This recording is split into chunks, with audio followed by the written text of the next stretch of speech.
What is up, you guys? This is Chris Ruko for Hand of the Week. This is a continuum from a couple weeks ago or a week ago that I posted cocky much or too cocky to play poker or something along those lines. This is a friend of mine who sent me a database, and I found quite some hands that he's playing them like he knows the answer to the question what will be the turn or what will be the river. Before we start, again, I want to urge you to participate actively and don't let those videos be one of those videos that you watch them one time and you think you're God and you know everything.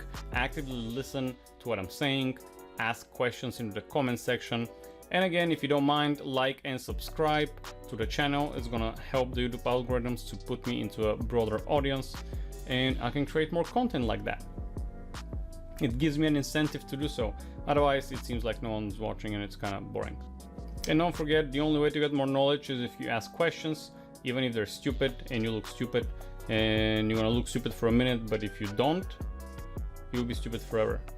So with that said, let's see how cocky this hand is being played. We got limp, all right. Now those 5 cents, there is no way I attribute them to anything except I call in case I hit an 8, which will be the lower end of the straight, and then I'll try to hit the 8 but not 8 of spades, and then I have implied outs. I mean, like I said, he plays it like he knows the exact turn, and now it's easy unless we have the lower end, so don't forget that.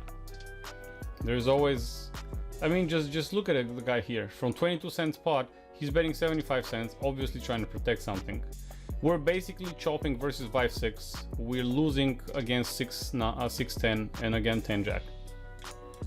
Bam bam, from a 22 cent pot, we made the pot $11. Should, you know, you should ring a bell there.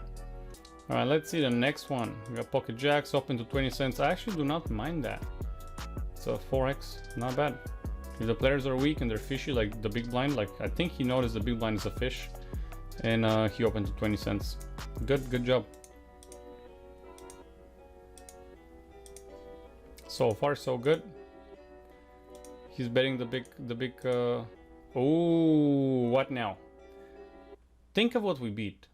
You know what I mean? A random 4 got there. The guy's passive fish who's a calling station, not very aggro. Check call, lead all in. Check call, lead all in. For almost the pot. I mean, that's a fold.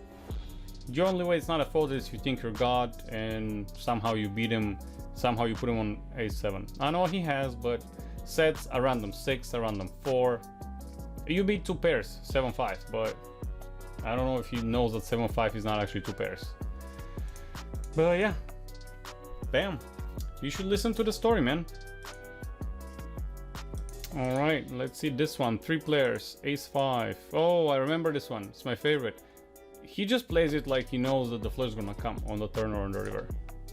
Yeah, why not? Just in a pot of 30 cents, let's call a 45 cent bet, because, you know, if we're deep, I get it, man. If we're deep, I get it. You just we're not, so I don't get it. You basically play it like you know that the turn will be a flush, and it's not. And now what? Oh, good luck.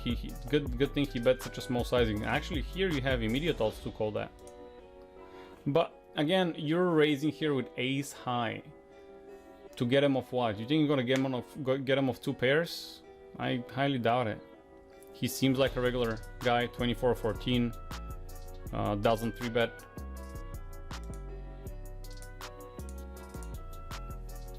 You're not making him fold, bro. You're not making him fold. Yep. But the whole mistake started from here. Just fold it. Is it a hard? You have nothing. You got ace high. No implied outs. There's no implied outs. Alright, let's go on next one. Squeezing on 5NL with ace deuce. I just don't advise the guys. I just don't. This is a great hand to squeeze on a higher stakes. Great hand to bluff as a 4-bet. Just I don't see it. I don't see its plays I don't see its, yeah, I don't see its place here on 5NL. It's just, who do you think is gonna fold? The fish?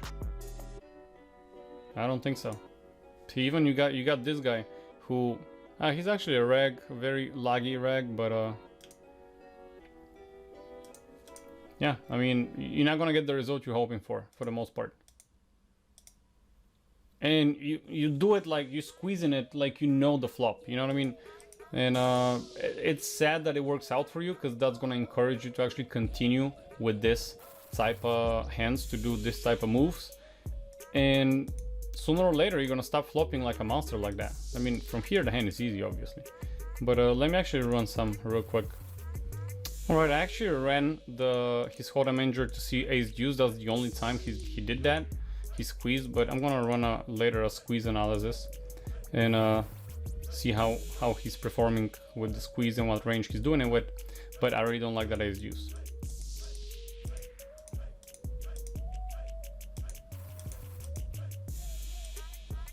Okay, when I always talk to my students, whoever is watching and has been a student of mine or taken the course, you know how I'm afraid, you know how afraid I am from min raises, especially on the turn. The turn is the most honest street, and when somebody min raises, usually it smells like trouble. Okay, the call on the turn, sure. Can you explain this to me? There's never gonna, I mean, when I say never, I mean 95% of the time, but it's never gonna end up well, obviously. Pocket tens, good sizing. On the higher side, I would make it 95 cents, but it's on a higher side, even if you make it on a higher side. And what are you taking value out of here? A 9 you think is gonna call you? And scratch the last question. What are you calling against? You know what I mean? 2 pairs, sets. I don't know. What do you beat exactly? Ace 9 that shifts like that? That guy is 18, 12. He's a telephone. That means he's a calling station, if you can see here. He calls double barrels 28% weaker than the average. So he's not the raising type of guy, you know what I mean? You're not gonna make money like that, man. I'm not trying to, like, you know, make your day worse. I'm just saying. So far, so good. Okay. Pot. I mean, you're not even deep. You don't have immediate thoughts. You don't even have implied thoughts, to be honest here. It's just not... You playing it like... Here, do you have odds? Here, you're like break even. But you break even because you put yourself into that position. This hand is a total trash, man. I mean, that's $2 is too much. Just because you have the draw to the nuts, like I told you in one of the videos, flush draw doesn't play well on a showdown. Trust me. It doesn't mean anything that you have ace high flush draw. It's still ace high on a showdown. Alright, here I like actually the raise for information. Here it's great. And now here you should actually think that, oopsie, dry board. You can't really defend that with a dry board. There's not many draws here to do that. You know, that's a 3-bet on the flop. I'm just gonna toss it. But you don't seem to care. Obviously, it's such an easy hand. And the last one, I'm just trying to fit in 2 episodes. That's why maybe I'm moving fast. But I would generally re-raise right here. He makes it 10, I'll make it 35 just to solve that problem, because now he's making a huge squeeze and you're just joining along. You have a weak ace, no flop ability, because I mean you have 2 flush draws, to be honest, but you know what I mean. Nice, I like the sizing. Now 2 people call you, that should ring a bell.